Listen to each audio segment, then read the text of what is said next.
This is the 2025 Dodge Charger Daytona EV, and that's a sentence I never thought I would say. It's not all that surprising though, considering that many car brands are electrifying a lot of their lineups. For example, a lot of the gas-guzzling cars of the olden days, like the Hummers, have also been completely electrified. So it makes sense that Dodge would ditch the old Hemi V8s for something a little cleaner. Muscle cars are known for being big, aggressive, and they usually have loud V8s or high output V6s under the hood. But because it's electric, it doesn't give you that same feel. But Dodge thought about that and they did something very interesting. They added the Fratzonic multi-chambered exhaust system, and these are its speakers. They're also right here.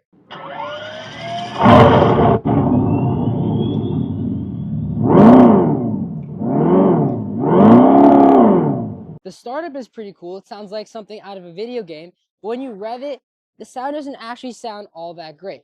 And if you ask me, it actually makes this car a little bit worse. Even though this is a coupe, it's actually longer than the Challenger and the Charger as well, which is what makes this car seem like a four-door vehicle. And that will make more sense a little bit later.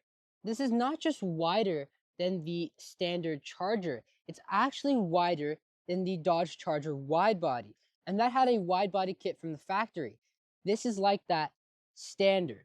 Design-wise, the rear end of the new Charger looks very similar to the older Chargers and Challengers, which have this little light bar thing going on, and I do think that looks pretty nice. And this car is much more boxy in general, which will definitely help it pass off as a big, burly muscle car until you look at the front.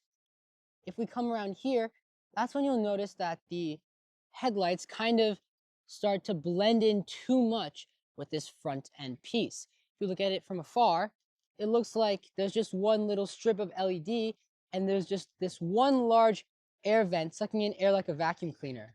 And technically that vacuum cleaner thing is true. These are actually cutouts for air to pass through and go over the car to help with aerodynamics. And the biggest change that this car has that any muscle car enthusiast will notice is what's under the hood. And of course, you're not going to find that glorious screaming Hemi V8 in here, just this little storage compartment. But that's way better than what most EVs give you. So why is the shape of the new Charger so different from the old Charger? Well, it has to do with their trunk layouts. As you can see, this is a traditional sedan, whereas the new Charger is actually a liftback. So it has a much larger trunk panel, which is also an explanation for the difference in the shape. And the trunk in general is also much larger and more practical. If you're lugging groceries around, you don't have to worry about a smaller loading area. You actually have more open space. And in fact, if you put these rear seats down, the new Charger has more total cargo capacity than this Charger and a Challenger combined. Besides the new Charger being electric, it's also only available in all-wheel drive, whereas the older Charger was only available as a rear-wheel drive configuration. The caveat here is you can no longer do those obnoxious burnouts that we see Dodge owners do, but there is still a drift mode which disconnects the front axle and lets you have a little fun. But this car is also much, much heavier at nearly 6,000 pounds in weight, which will definitely affect its performance and its fun factor. Now let's talk about the model range for the new Dodge Charger. Currently, you can only get it as an electric car with 2 doors, but there will be a 4-door electric version coming soon, as well as a 2 and 4-door gas version using an inline-6 engine. And in this Charger's current state, there's only 2 models you can choose from. This is the base model RT Stage 1. RT stands for Road and Track. This model starts at $60,000 and has 308 miles of range, which is actually very healthy, close to Tesla numbers.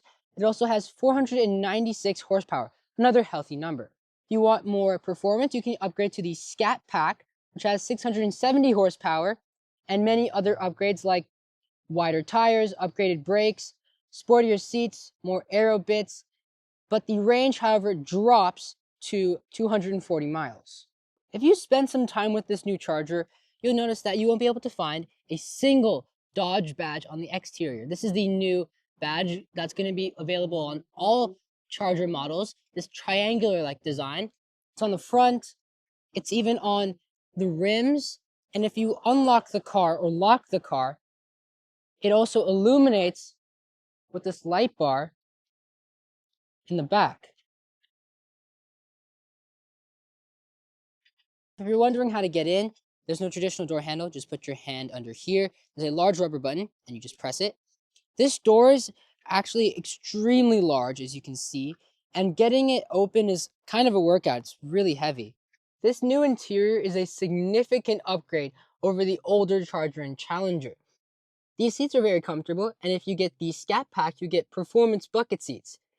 This steering wheel is also a very interesting shape. It's hexagonal and has paddle shifters to control our regenerative braking. There's even some hidden buttons right below them. If you want to change your drive modes, that's very easy because they're right here on the steering wheel. And in the RT base model, we only have three. We have auto, sport, and wet/snow. And this power shot button actually gives you a boost. It increases your horsepower for a certain amount of time. So if you're looking for straight line speed, or if you're looking to just pass someone on the highway, this can be very helpful.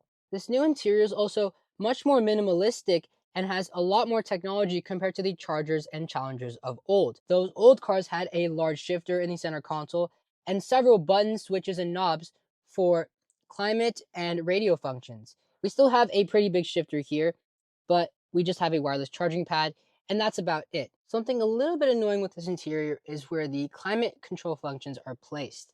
They're placed right below the infotainment system in a kind of weird area to get to because you have to take your eyes off the road to reach them. And they're also haptic touch, which might be very annoying for some, but once you get used to it, it should be fine. This infotainment system is using Chrysler's latest Uconnect system, and it's still a little bit slow when you go to different menus, but you can still do a lot of things here. There are different menus at the home page. You can connect your phone wirelessly with Apple CarPlay or Android Auto. You also have navigation. And my favorite part of this infotainment system is if you go to the vehicle settings and you go to electric drive, you can actually turn off the Fratsonic system if you don't want that sound. You can even lower the volume of it with this knob right here. This digital gauge cluster is actually fantastic. It's very high definition and has many levels of configurability. Here are some of my favorites. You can use this to record total speed. You even have a drag timer, lap timers. You can even record brake distance, which I haven't seen before.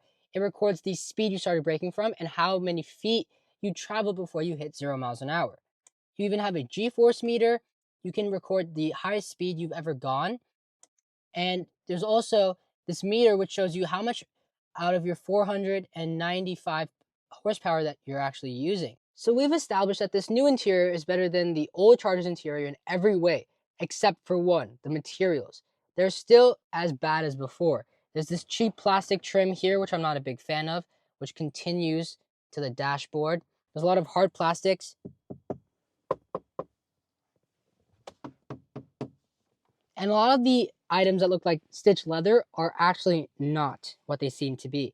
This is actually rubberish vinyl on top of a plastic molding. It's very hard when I knock on it. And if you try to press it, you'll see it's very hard. The stitching is all fake.